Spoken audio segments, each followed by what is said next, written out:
हारे जो नीतीश जी 15 साल मुख्यमंत्री रहे, वो तीसरी नंबर की पार्टी बन करके रह गई। और जो दावा करती है कि विश्व की जो सबसे बड़ी पार्टी है, तीसरे नंबर के पार्टी के व्यक्ति को मुख्यमंत्री बनाने का काम किया। हम एनडीए के स्पिरिट को फॉलो कर रहे हैं और उस एनडीए के लार्जर इंटरेस्ट को ध्यान में रख करके हम काम में जुटे हैं। इसलिए मैंने कहा कुर्सी हमारा लक्ष्य नहीं है, बिहार की तस्वीर बदले ये हमारा लक्ष्य है। जैसे ही 10 नवंबर 2020 को बिहार विधानसभा चुनाव के नतीजे आते हैं, बीजेपी 74 सीट जीत जाती है और जनता दल यूनाइटेड 43 सीटों पर सिमट जाती है। और उसके बाद जब 16 नवंबर 2020 को नीतीश कुमार मुख्यमंत्री पद की शपथ लेते हैं, तब से ही विपक्ष इस बात को मुद्दा बना रहा है कि परिणाम में तीसरे नंबर की पार्टी का मुख्यमंत्री बन गया और विश्व की बड़ी पार्टी भारतीय जनता पार्टी देखती रह गई। इस मुद्दे पर गाहे बगाहे विरोधी निशाना साधते रहते हैं। एक बार फिर से इसी को मुद्दा बनाकर तेजस्वी ने बीजेपी और जेडीयू पर निशाना साधा, जिस पर बीजेपी के अध्यक्ष जेपी नड्डा ने भी जवाब दिया। नंबर की पार्टी आ गई। हारे जो नीतीश जी 15 साल मुख्यमंत्री रहे, वो तीसरी नंबर की पार्टी बन करके रह गई।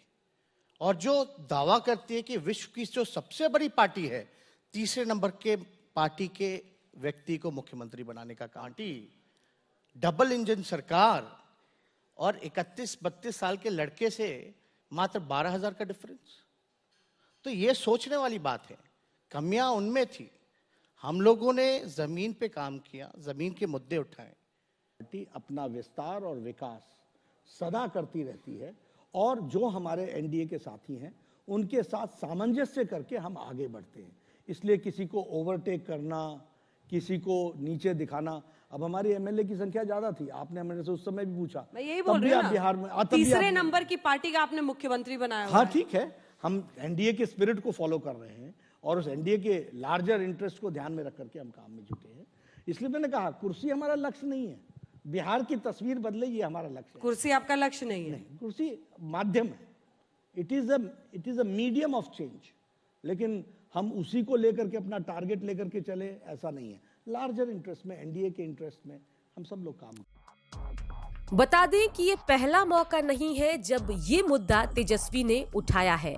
लगातार 16 नवंबर 2020 से ये मुद्दा सुर्खियों में रहा है। विपक्ष गाहे बगाहे सवाल उठाती रहती है कि नीतीश बीजेपी के लिए मजबूरी है या जरूरी।